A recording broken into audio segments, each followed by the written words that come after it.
vão conhecer. Me apresentar, eu sou o Bruno Feigelson, eu sou um Legal Venture Builder, então hoje eu sou sócio do Lima Feigelson Advogados, escritório de advocacia, sou o CEO do Sem Processo, uma plataforma de acordo exclusiva para advogados, sou presidente da B2L, sou Head de Futurismo da Future Law. E aí eu vou contar um pouco, e esse foi o pedido um pouco da feira, para eu falar como tudo começou e como está o ecossistema atualmente de Lawtech. Então, basicamente em 2010, como provavelmente muitos de vocês, quem é de empresa, quem é de escritório? Quem é de empresa? Quem não é nenhum dos dois? Legal. Mas como muitos de vocês, eu sou advogado, em 2010 eu fundei um escritório, o Lima Feigelson Advogados, a gente advogava muito com tecnologia, estava 100% feliz e eu não tinha a mínima ideia que era possível empreender. Então parece uma coisa estranha, até porque hoje é uma coisa tão comum, Lawtech, a gente está vendo aqui na Fenaló, mas nesse momento histórico isso aqui não era uma possibilidade. Muito menos no direito. Então a gente já tinha esse movimento de empresas de tecnologia, fintech, agrotech, healthtech, mas no âmbito do direito isso não existia. Sequer a palavra Lawtech tinha sido criada. E até interessante dizer, porque quando a gente criou a B2L, eu vou falar isso um pouco lá na frente, parece uma discussão secundária, mas uma das discussões é se o movimento se chamaria Lawtech ou Legaltech. A gente bateu muito em Lawtech e hoje, majoritariamente no mundo, nos Estados Unidos, o pessoal usava mais Legaltech. E hoje, por exemplo, a gente teve com o pessoal da Austrália recentemente, eles estão usando o Lawtech, o Reino Unido está usando o Lawtech, então nós brasileiros estamos dando nome ao movimento mundial, o que é muito bacana. Mas como é que tudo aconteceu? O grande momento de mudança na minha vida foi em janeiro de 2016. Foi lá que as coisas começaram a alterar e tudo começou a mudar. E no início, e isso é uma coisa interessante, eu não sei se algum de vocês tem interesse em criar Lawtech, investir em Lawtech, mas é uma coisa que está muito nesse momento. Tenho visto muito spin-off de escritório de advocacia e é normal que todo mundo se perca nesse primeiro momento. Então, eu, como muitos que estão começando a empreender nessa área ou que vão empreender, não tinha a mínima ideia do que eu estava fazendo. Não sabia o que era linguagem Java, o que era Python, o que era back-end, o que era front-end. Eu tinha uma noção de tecnologia por advogar, mas completamente diferente de montar uma plataforma tecnológica. Mas o que aconteceu? O Cadu é casado com a minha prima, e aí ele, um belo dia, imagino que muitos de vocês devem ter passado por essa situação, o que acontece quando o advogado vai numa festa de família? Todo mundo que está com problema procura ele. E eu estava lá, e o Cadu me procurou e falou: Bruno, cara, eu tô com um problema com uma empresa de telefonia, cara, já tentei resolver de tudo que é forma, quero entrar com uma ação judicial. E aí, de duas uma, cara, ou você fala que não vai tocar ou que não é a tua área e a pessoa acha que você é idiota. Porque ele fala: cara, você fez 5 anos de direito, você não consegue tocar essa ação. Da mesma forma que muitos de vocês devem ser provocados com direito trabalhista, direito de família, pô, primo de não sei quem tá divorciando, não sei quem teve problema trabalhista, então a gente é provocado.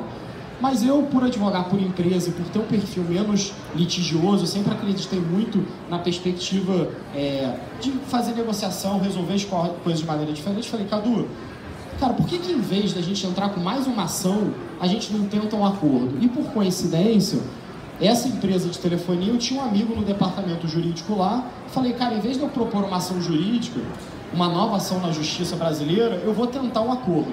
E foi exatamente o que eu fiz. Eu fui lá e consegui concretizar um acordo. E aí o que eu descobri? Comecei a analisar esse problema.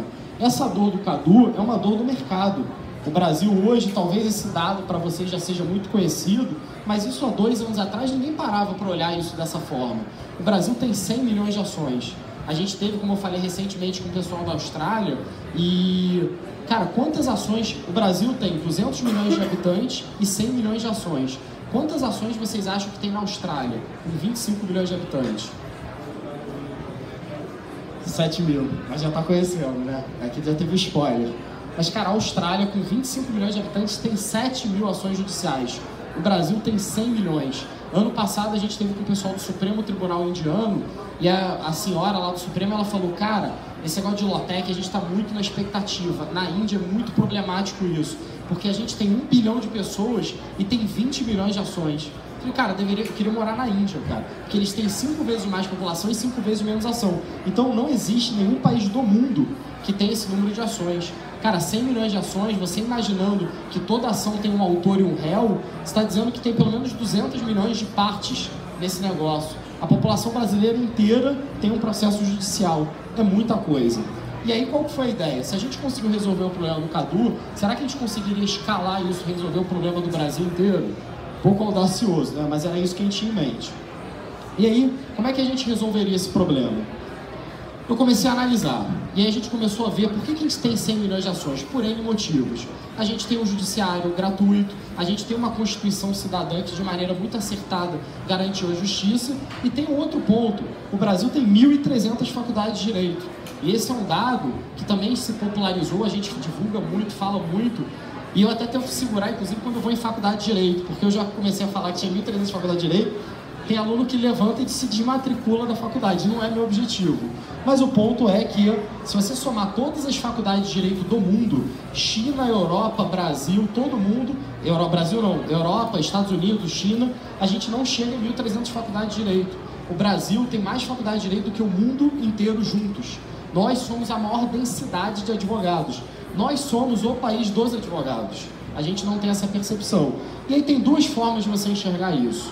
Entender que isso é um problema, e eu nunca vi isso como um problema, eu acho que isso é uma solução, porque se você tem um país que tem muito advogado e tem muito acesso à justiça, a gente pode ser o país do mundo que mais garante a justiça, e a justiça é um pilar fundamental da sociedade dos direitos humanos.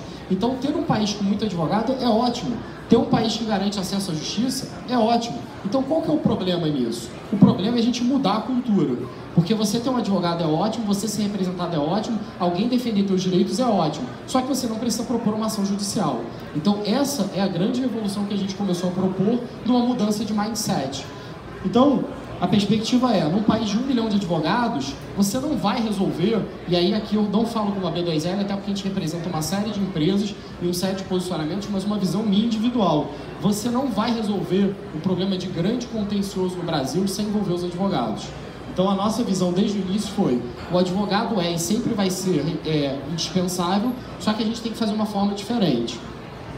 E aí, como eu disse, o Brasil gasta 1,3% do PIB. Imagina um país como o Brasil, você pega, por exemplo, Coreia do Sul, Israel, se gasta 5% do PIB com inovação, tecnologia, ciência, e no Brasil a gente é um país, e é óbvio que eu não vou entrar em política, muito menos na semana da eleição, porque senão isso aqui vira um quebra-pau, mas o ponto é, independente de Bolsonaro, Haddad ou quem quer que seja, o Brasil é um país que gasta muito do seu PIB com o judiciário, e quem milita na área, como muitos de vocês militam, sabe que a gente não tem o melhor serviço jurisdicional. E não é porque a gente tenha problemas com o nosso juiz e servidores, muito pelo contrário, a gente tem um time muito bom. O problema é que é inadministrável você ter uma ação por pessoa, não existe país do mundo. Então nem que a gente gastasse 4% do PIB, isso não ia se resolver.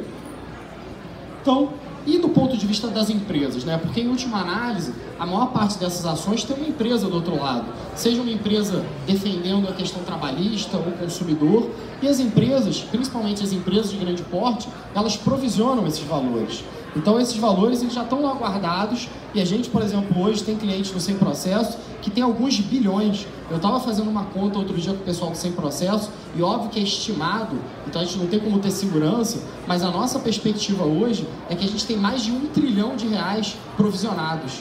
Isso numa estimativa baixa. Numa estimativa alta, a gente tem um PIB do Brasil por ano dentro da justiça, cara. É muito dinheiro bloqueado. E isso é ruim para as empresas, porque elas estão deixando de investir ou utilizar. É ruim para os empregados, porque imagina alguém que foi demitido e vai ter que receber daqui a 4 anos seu direito. É ruim para o consumidor. Então o acordo ele faz sentido não só do ponto de vista social, mas do ponto de vista econômico, para empresas, para advogados e para os clientes. E aí, a maioria desses processos é simples, a maioria é provisionado, a maior parte das ações no Brasil hoje são ações consumeristas, ações cíveis repetitivas e ações trabalhistas. E aí, fazer esses acordos faz muito sentido. Então, como é que a gente resolve esse problema? Basicamente, virou essa a nossa meta, conectar empresas e advogados. Então, da mesma forma que eu tinha uma relação com uma pessoa de uma empresa de telefonia, eu tive acesso a resolver um caso antes de ir na justiça, se a gente conseguir conectar mais advogados no Brasil com mais empresas, a gente poderia fazer isso de maneira escalável. Então, o nosso PTM, eu não sei até que ponto vocês conhecem, mas até recomendo muito, existe um pessoal da Singularity University, que é uma universidade no Vale do Silício, muito conectada com o Google, e eles têm essa meta de impactar 1 bilhão de pessoas no mundo.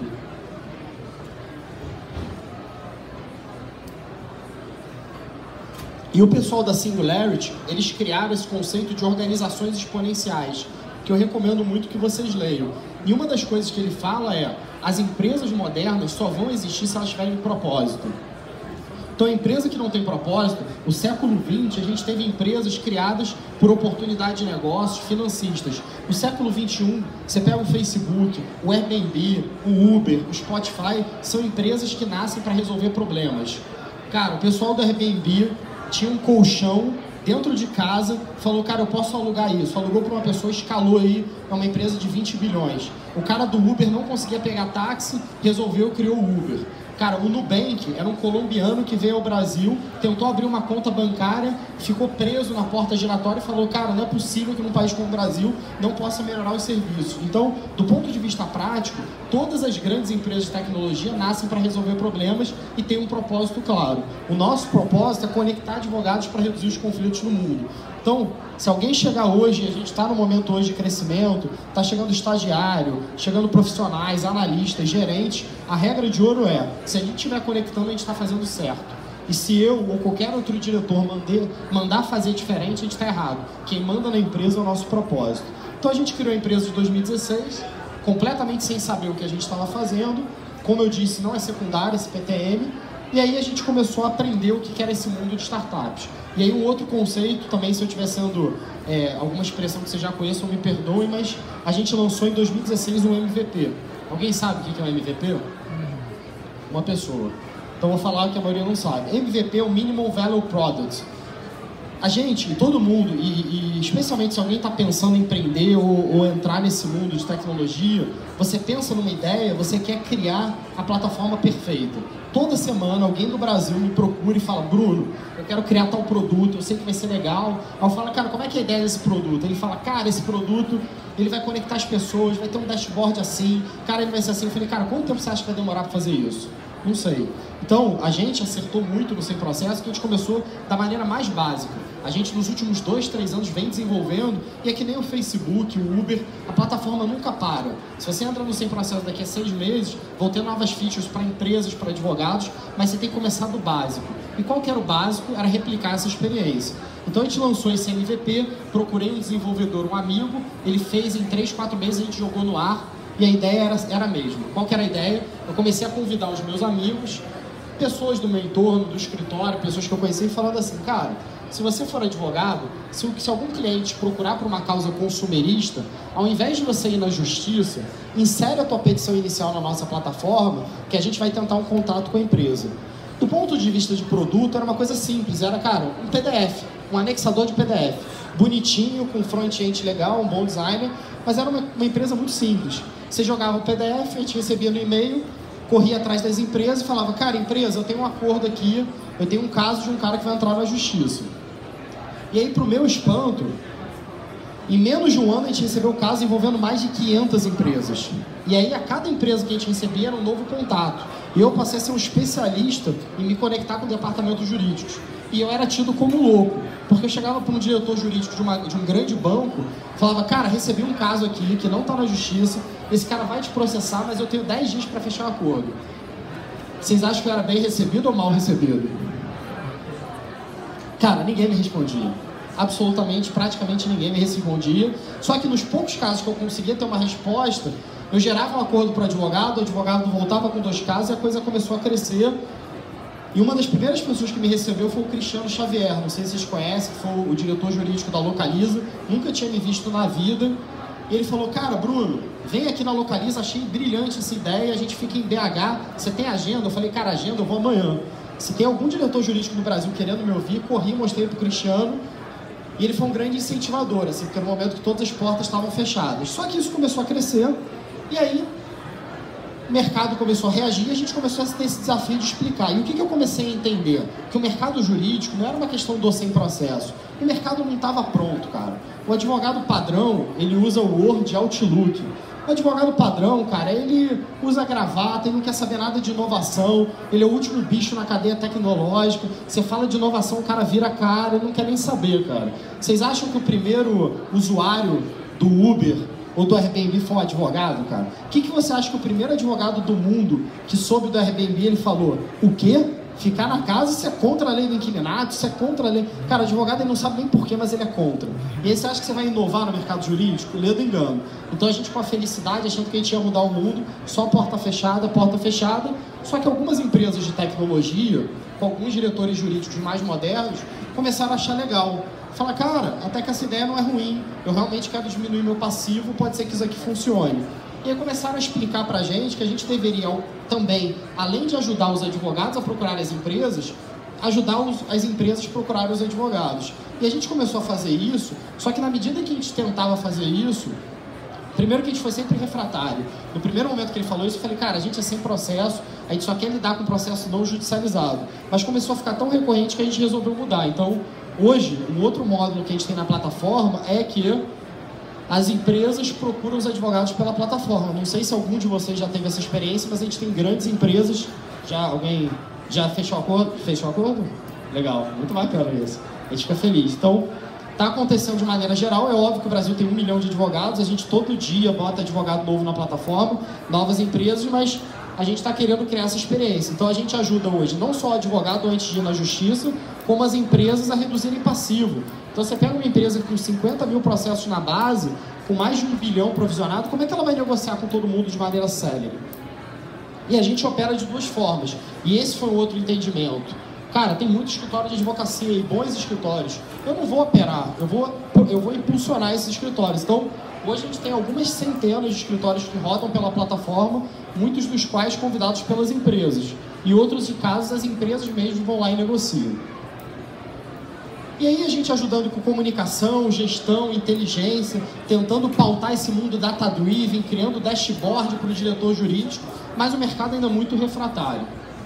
E aí a gente tinha muito propósito, e é uma coisa que a gente acredita muito. Então, todo mundo que entra para trabalhar no Sem Processo quer mudar o mundo, quer contribuir. O nosso atendimento, a gente tem uma política de encantamento. Não sei se a experiência foi boa, espero muito que seja. A gente se pauta muito no Nubank, a gente quer ter um relacionamento bom. A gente manda carta para o advogado, manda caixa de chocolate. O advogado que não quer negociar com a gente tenta ir na casa dele. Então a gente faz de tudo para tentar encantar as pessoas. Só que nesse momento eu olhava e falava, cara, eu sou completamente diferente dos meus amigos, cara. E todo mundo olhava pra mim e falava, Bruno, você é louco, Bruno. Você tem um escritório que funciona, você, cara, dedicou, tá numa vida boa. Por que você tá com esse negócio de tecnologia, cara? Você tá pagando de maluco, brother. Você tá mandando LinkedIn pra diretor jurídico. Cara, a galera vai começar a achar que você é um idiota, brother. E eu era completamente largando a minha gravata, largando a minha maletinha, completamente deslocado do mundo. E eu realmente comecei a me questionar. Falei, cara, tô fazendo tudo errado na minha vida, daqui a alguns anos eu vou me arrepender. E as dúvidas que eram, cara, tô sozinho no mundo, eu sou um sonhador, o mercado jurídico pensa completamente diferente de mim, eu tô fazendo uma coisa errada. E aí, o que eu resolvi fazer? Eu comecei a frequentar evento de inovação. Eu falei, cara, já que não tô conseguindo me conectar com o mercado jurídico, será que outros mercados, será que o cara de agrotech, o cara de fintech passou por isso? E aí eu fui no evento da BS Startup chamado Case, que é uma coisa muito interessante, até pra mim naquele momento, porque a gente veio aqui na Fenalop, a maior feira da América Latina, super bacana, mas ainda somos advogados, ainda tem stand. Cara, você vai nesses eventos de inovação, cara, um palco gigante, 5 mil pessoas. Cara, parece milagre da fé, as pessoas choram, trazem case, negócios perfeitos, apresentação bem feita pra caramba. Cara, você fica engajado, você sai de lá super estimulado. E eu saí mais animado. Só que eu comecei a olhar pro lado, tava falando do Nubank, Guia Bolso, Creditas, Agrotech, Healthtech, cara, inteligência artificial para medicina. E advogado, eu encontrei uns 2 ou 3 que advogavam para startups no canto, assim, mas super secundário ao movimento. E aí tinha uma promoção nessa case que era o seguinte, você baixava o aplicativo deles e ganhava um Red Bull. E o meu programador era muito viciado em Red Bull, então ele baixou esse Beer ou Coffee e a gente recebeu uma mensagem do senhor Matheus ali, que está ali atrás, famoso Matheus. E esse tal de Matheus, que hoje é muito amigo, com essa cara aqui, de galã e tal, tava querendo falar com o meu desenvolvedor, cara, para roubar ele. Queria contratar e tal, tava criando o time dele. Eu comecei a olhar para esse Matheus e falei, cara, esse cara aqui, o que esse cara quer com essa história? Falei, cara, Matheus, o que a tua empresa faz? Ele falou, cara, a gente captura novas ações na justiça. Cara, na hora que eu ouvi isso, e hoje parece besteira, porque algumas coisas que eu vou mostrar, e o ecossistema, você vê um monte de lotec. Naquele momento, cara, eu olhei pro Matheus e queria abraçar ele. Eu falei, cara, existe mais um louco no mundo que está tentando fazer uma coisa diferente de lotec dentro do Startse, dentro da case, da startup e tal. E aí a gente falou, cara, em vez da gente... Por que a gente não cria um grupo do WhatsApp? E esse foi o pensamento, né, cara? I'm a dreamer, I'm not only one. Então, assim, cara, pelo menos se eu estiver errado, eu tenho mais alguém para chorar as pitangas e alguém que tá do mesmo lado do que eu. E aí a gente criou um grupo, cara, no WhatsApp, eu e Matheus, no dia 13/11/2016, cara. A gente falou, cara, vamos fazer o seguinte, todas as pessoas que a gente começar a achar que forem legais, achou um sócio de escritório, que é uma pessoa mais moderna, achou um diretor jurídico, achou um juiz, achou um serventuário, vamos começar a colocar nesse grupo e vamos ver se a gente cria uma liga, e se a gente é louco, mas a gente é pelo menos louco em grupo, né? E a gente passa menos essa impressão. E aí, esse grupo virou a B2L, e aí a gente fez a primeira reunião. Aí tava lá o Matheus, que nem saiu na foto, o sócio do Matheus, os dois lá do Amazonas, a Aline, o Rafa aí do Jurídico Certo, o Eric Libo teve aqui ontem, né? Cara, nós 7, nós 8 nos reunimos lá na sala do Rafael e falamos o seguinte, cara, a gente vai mudar o mercado jurídico brasileiro e mundial. Primeiro porque o brasileiro vai pautar o mundial, porque a gente tem o maior número de ações, o maior número de advogados. Cara, se alguém passasse na porta dessa sala, ia falar que a gente era louco. Ia falar, cara, todo mundo aqui tomou ácido, eles não têm a mínima ideia do que eles estão fazendo. Mas dessas 7 pessoas, 8 começaram, fundamos a B2L, e aí na segunda reunião já começou a chegar mais gente. E aí a gente começou a ter tanta empresa que a gente falou, vamos lançar um radar. E aí, em outubro de 2017, há um ano atrás, a gente lançou o primeiro radar da B2L, e a gente estava super feliz, porque a gente falou, olha, eu era sozinho, depois era eu e Matheus, agora a gente já tem uma galera, a gente já tá bom, cara, a gente já tá crescendo.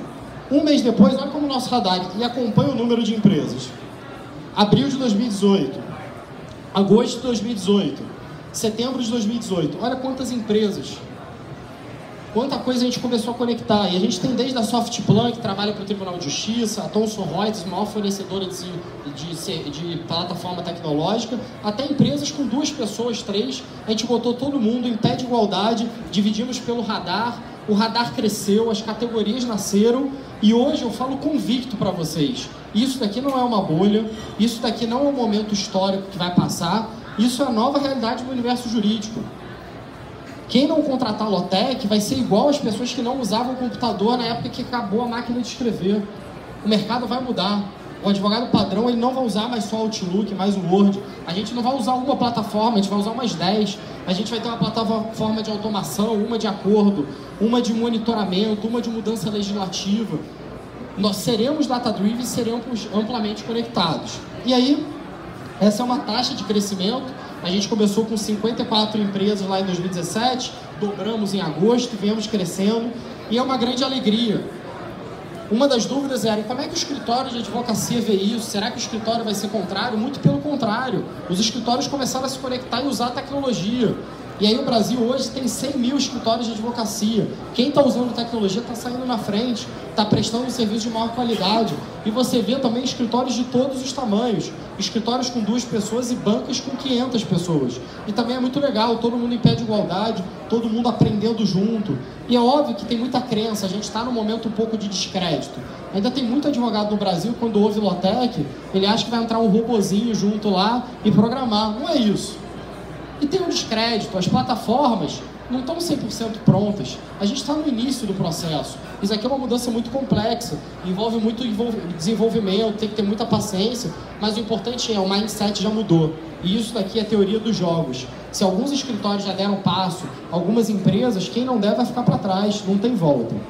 E aí o radar também cresceu, e aí em setembro a gente lançou as Early Stage. E o que são Early Stage? São empresas que estão iniciando, 2 ou 3 pessoas, ainda não tem um modelo de negócio e vão ser as futuras associadas que vão crescer. Então, se hoje a gente tem 111 empresas associadas na B2L, cara, no final do ano a gente vai ter 200, 300. Daqui a 10 anos, quantas Lotecs vocês acham que vão ter no Brasil ou no mundo? Milhares. Muitas delas não vão prosperar, a cada 10 startups 9 quebram, mas uma vai prosperar, uma nova vai desenvolver. Cada assunto jurídico, cara, cada assunto jurídico que sai novo é uma Lotec. Então você tem o pessoal focado em compliance, o pessoal focado em tax, o pessoal focado em conteúdo, gestão de contencioso, análise de contratos, due diligence, então a coisa está acontecendo. E aí, o que a gente descobriu? que a nossa missão como a B2L era conectar esse ambiente jurídico. E já que a gente estava começando a reunir os grandes escritórios, as grandes empresas, por que só se restringir a usar a tecnologia no universo jurídico? A gente podia ser um hub, um think tank para pensar nas questões jurídicas. Cara, eu falo hoje com muita tranquilidade, os melhores advogados de direito digital estão nos grupos da B2L.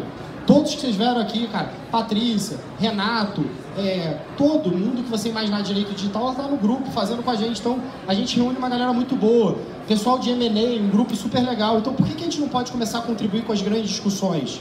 Como é que vai regular carro autônomo? Como é que vai regular blockchain, Bitcoin? A gente teve a Amanda lá, foi em nome da B2L, falar no Congresso sobre regulação de Bitcoin no Brasil.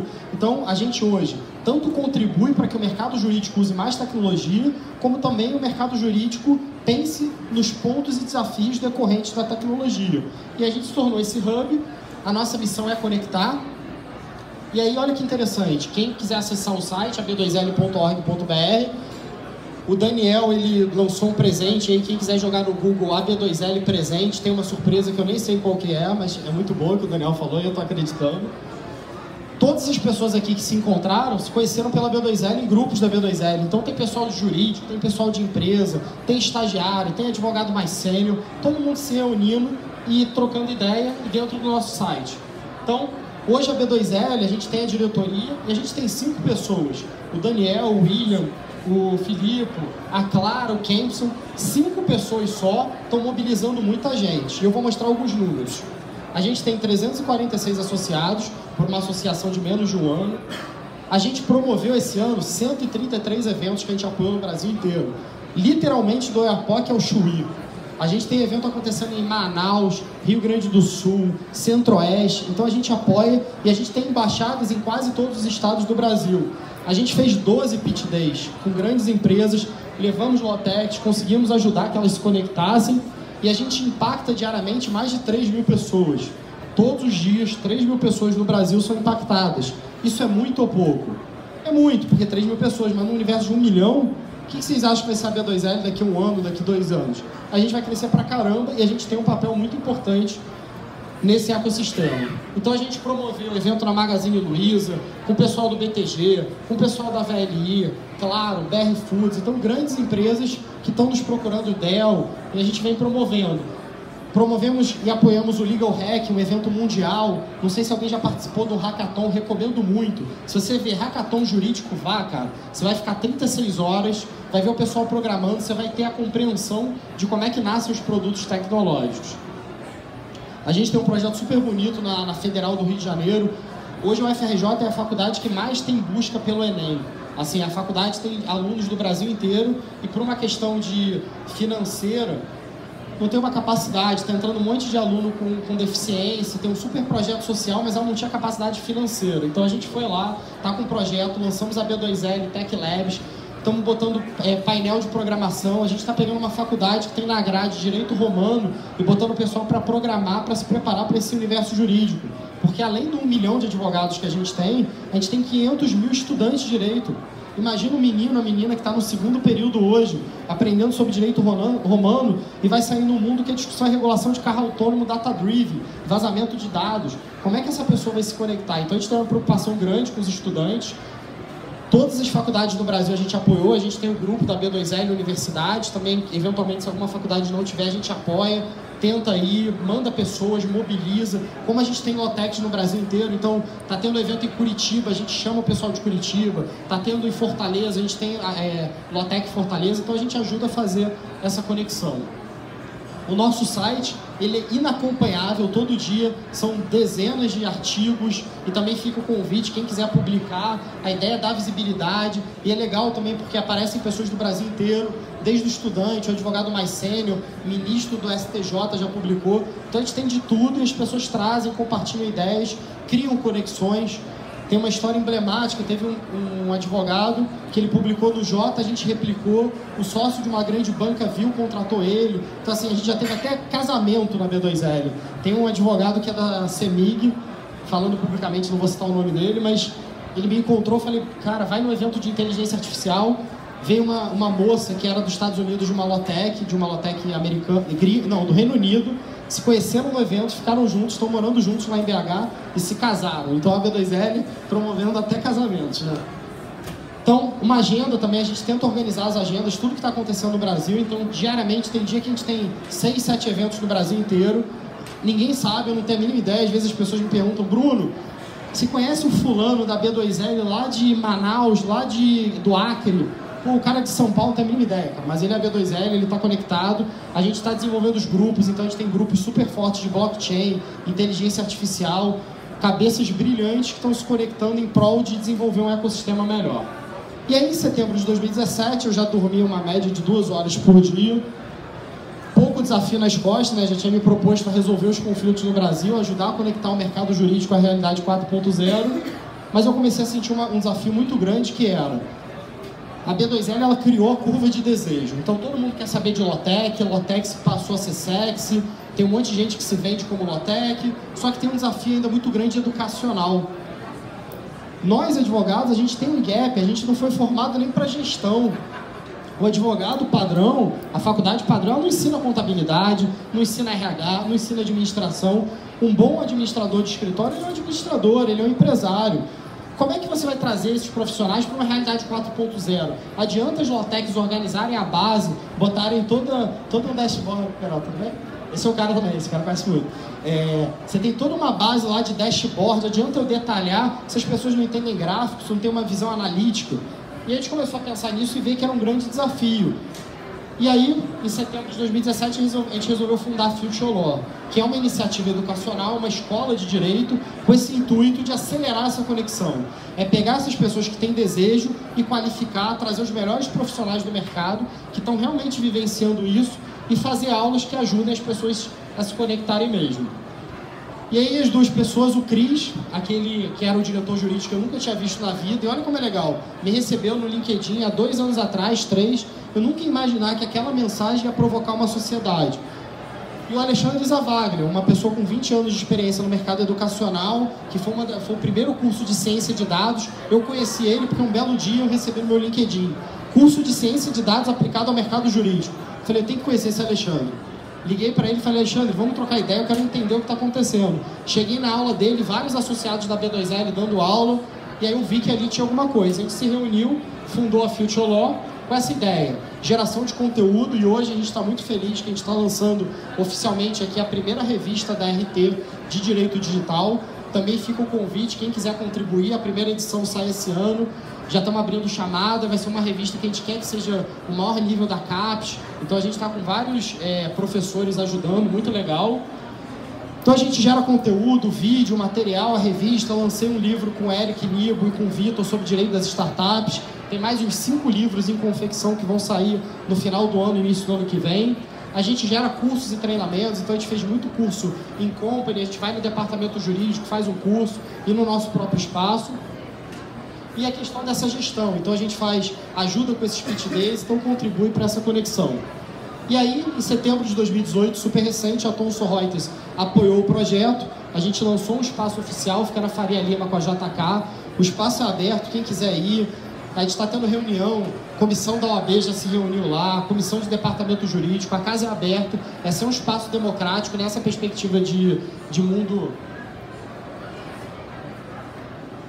Acabou? Deu tempo?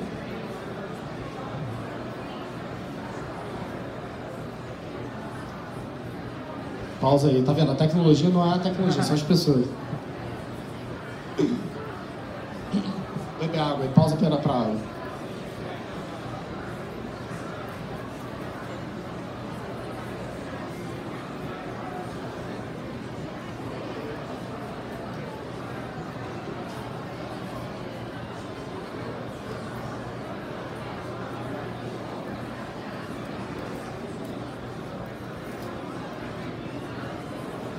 Então a gente abriu esse espaço, e aí a Thomson Reuters apoiou, e hoje é muito legal também que a gente está conectado.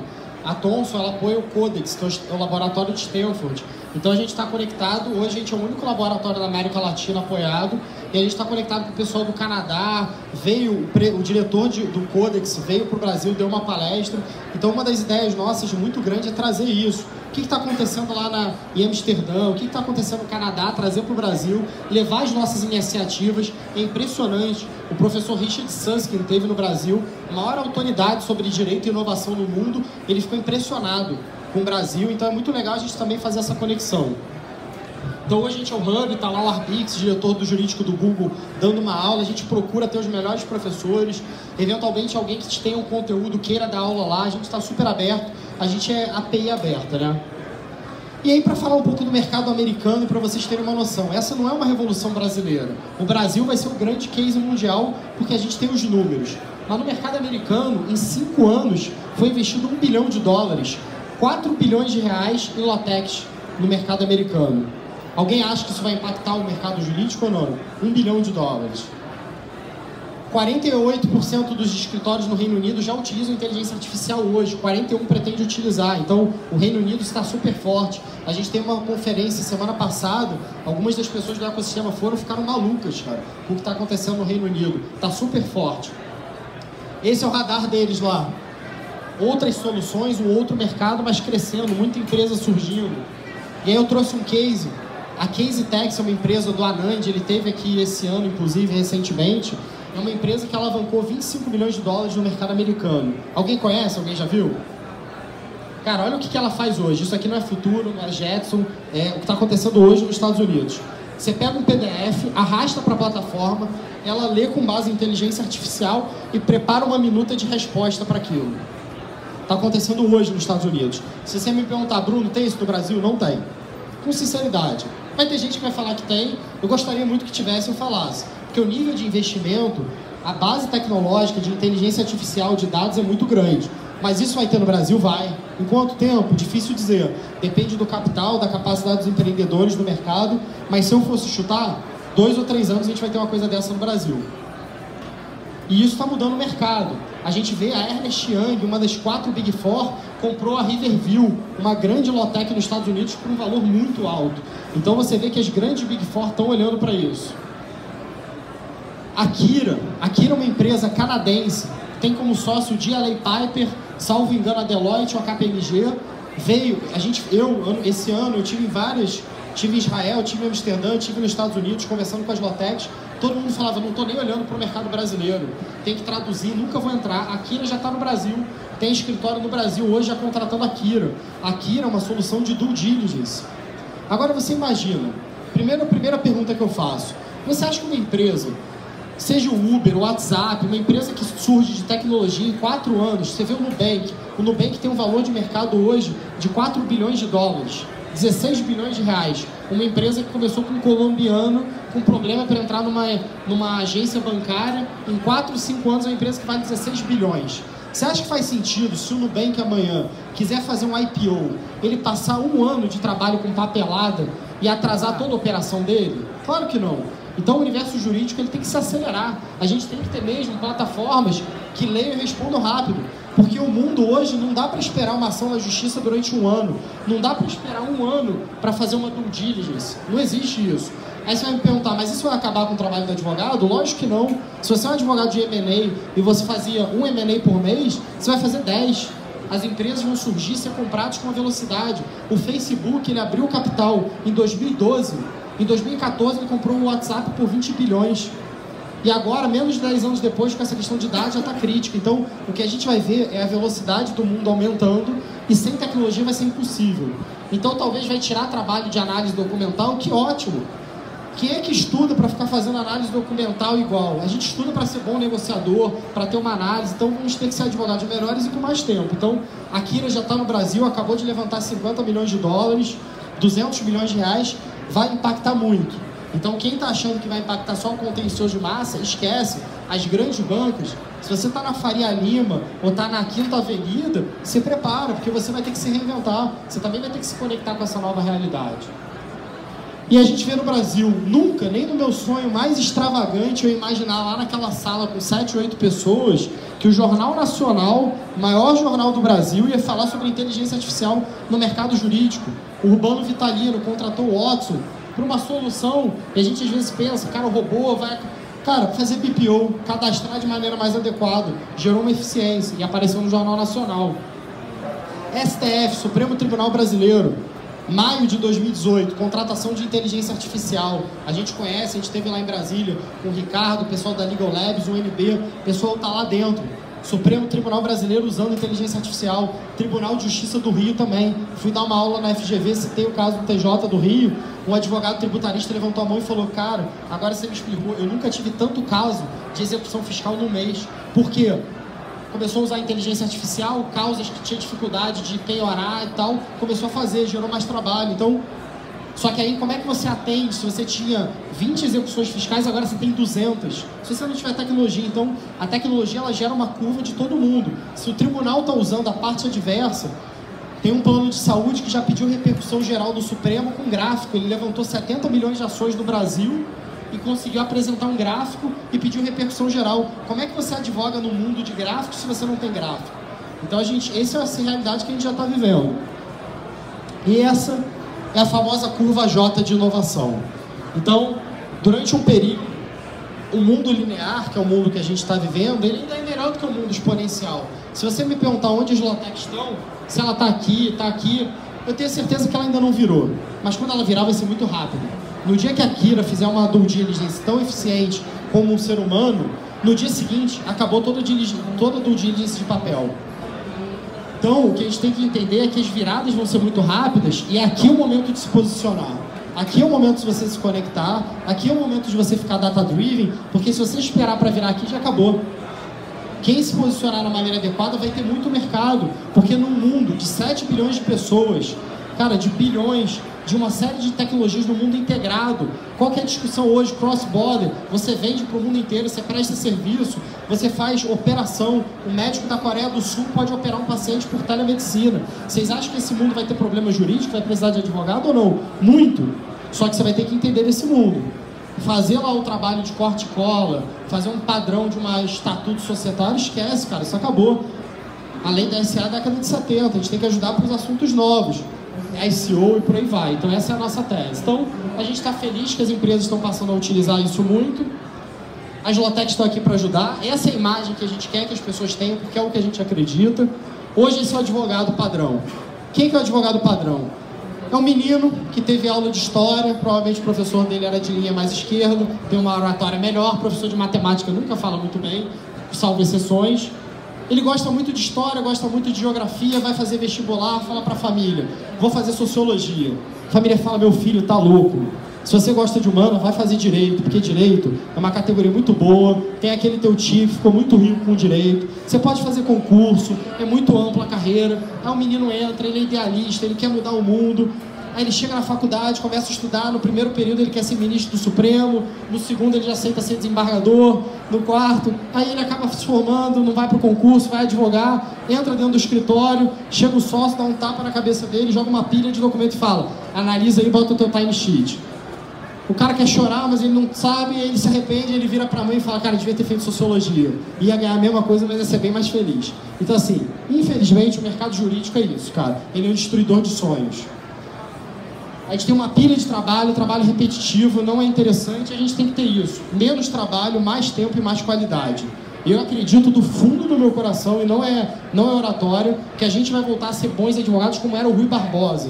A gente vai falar 6 línguas, a gente vai ter uma base de filosofia, de latim, porque não vai resolver o problema do carro autônomo, o problema do genoma, o problema de criptomoeda com corte e cola. Não vai. E com esse ensino jurídico que a gente tem também não. Então, a gente vai ter mais tempo, o valor agregado vai ser maior, vai ter mais qualidade, mais encantamento, a gente vai voltar a atender as pessoas como elas merecem, seja a pessoa física ou a pessoa jurídica. Quem consegue atender de maneira adequada um cliente e ouvir 2 horas a lamentação dele? A vida corre, você tem que virar, tem que botar mais um processo, então eu acredito muito nessa imagem. E com uma perspectiva mais analítica. Sinto muito, quem não escolheu direito porque não gostava de matemática, a hora é agora de sair do mundo, porque o mundo é data-driven. Mídias sociais, antigamente publicitário, era um cara genial com as boas ideias que entrava numa sala, olhava e falava, vamos fazer essa campanha. Mídia hoje é SEO, é trabalho de monitoramento, Cara, não existe uma agência hoje de publicidade e marketing que não usa muita tecnologia. Escritório de advocacia é a mesma coisa. Ter oratório é importante, convencer, ser um bom negociador. Sem Visual Analytics você está perdido. O mundo hoje ele é muito dado. Os dados são dispostos. Se você não trabalhar com bases, você não consegue enxergar o mundo. E isso é uma mudança muito grande, porque nós advogados somos subjetivos. Os juízes são subjetivos. Ele olha aquele caso, ele não tem uma visão. Então, tanto de análise econômica do direito como data-driven são questões que vão mudar. E explorar as capacidades cognitivas. Então, ter tempo para ser advogados realmente mais brilhantes. Bom, era isso. Muito obrigado. Falei muito. Meus contatos estão à disposição. Obrigado.